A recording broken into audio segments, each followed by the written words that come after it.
Hey everybody, this is Captain Kyle, and I'm sure everyone out there is aware of COVID-19, the coronavirus. And I'm hoping everyone knows that it needs to be taken very seriously, which is why there have been a lot of cancellations and postponements of some of my favorite events.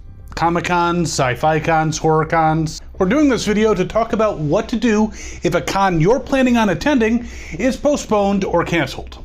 Because this sucks. It does. There's absolutely no crime in being disappointed that a convention that you wanted to go to has been canceled. It is totally fine to say it sucks.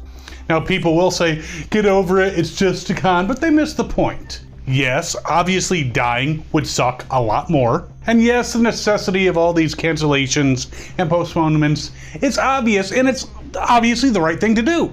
But it still sucks.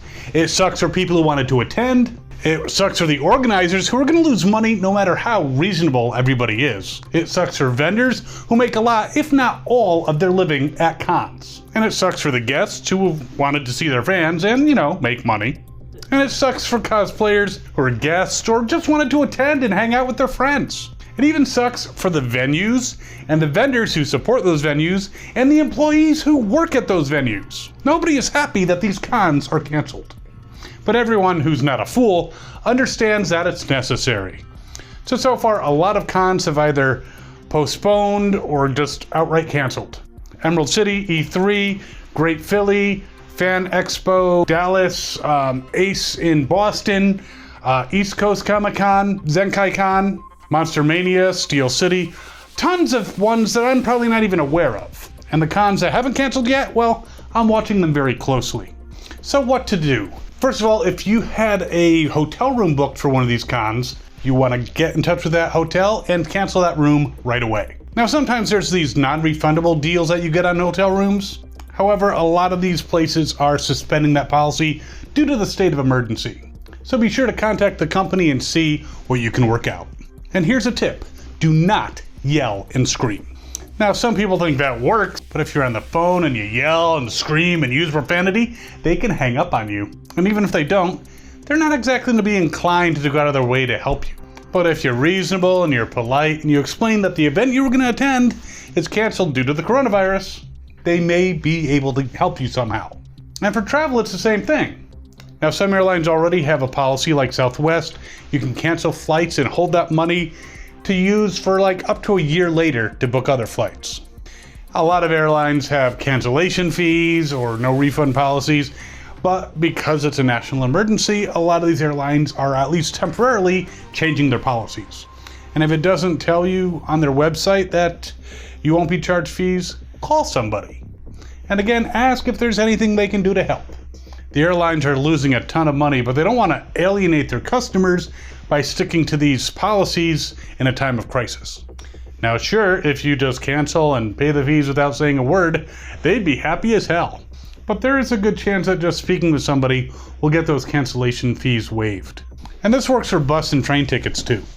Now, how about your admission ticket? For those familiar with FanFest events, you probably think, I'm doomed, I'm losing money. Fortunately, most of these events are a little better run than what those guys used to do.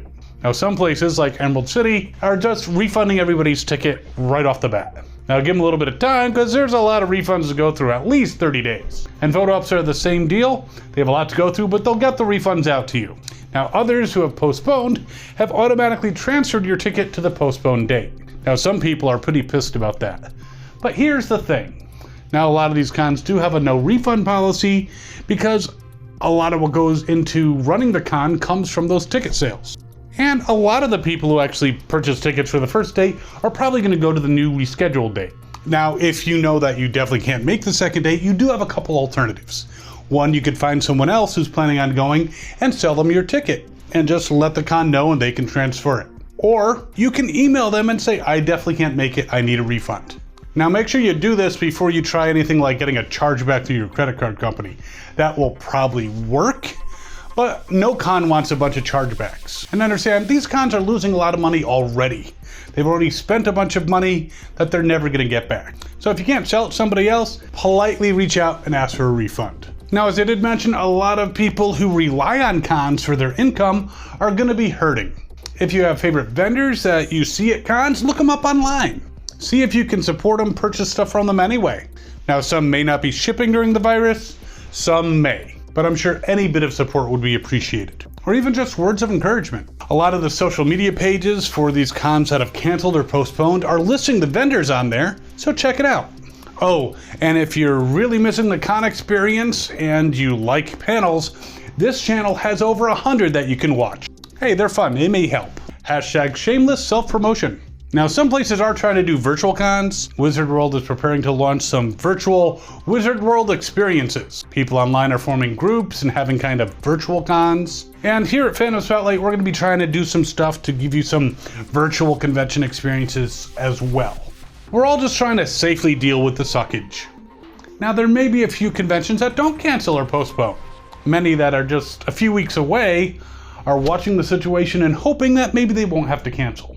I think we can all say we hope that the situation gets taken care of quickly and we can get back to con life. However, if the event is going on and you're not feeling well, if you're sick, do not attend. Now, you may very well be on the road to recovery, but if you infect someone else and it leads to someone dying, it's not worth it. Now, if you are healthy and you choose to attend, maybe only choose those events you can reach by car. I mean, doctors on TV have said basically flying is not recommended. To put you in this closed system with a bunch of people who some of them may not be even aware that they're infected. So maybe avoid flying until we get the all clear. And if you go, avoid physical contact. Do the Vulcan salute, do Wakanda forever, do the Spaceball salute, maybe tap elbows. Find a way to greet others without a lot or any really physical contact. Now, it is unlikely that any cons will be running until the situation is firmly under control. Now, if you do end up going to any events, keep your distance from other people, wash your hands, use hand sanitizer, and don't be surprised if it looks like a ghost town. Now, I'm really hoping in a few months our lives can return to normal and we can attend all kinds of cons. Until then, take care of yourself and pay a lot of close attention to the stuff that's coming out of the CDC and the World Health Organization and other relevant organizations. If you are feeling sick, avoid contact with others, stay home, Netflix and ill. Anyway, we can weather this storm. And we may put out some more videos as the situation develops on this subject, and maybe a few on fun things that you can do to pass the time when you're not at cons. In the meantime, feel free to check out these virus-free videos over here. Subscribe down there, hit that notification bell. Be sure to follow us on Facebook, Twitter, and Instagram. And as always, have fun and follow your fandom from a distance.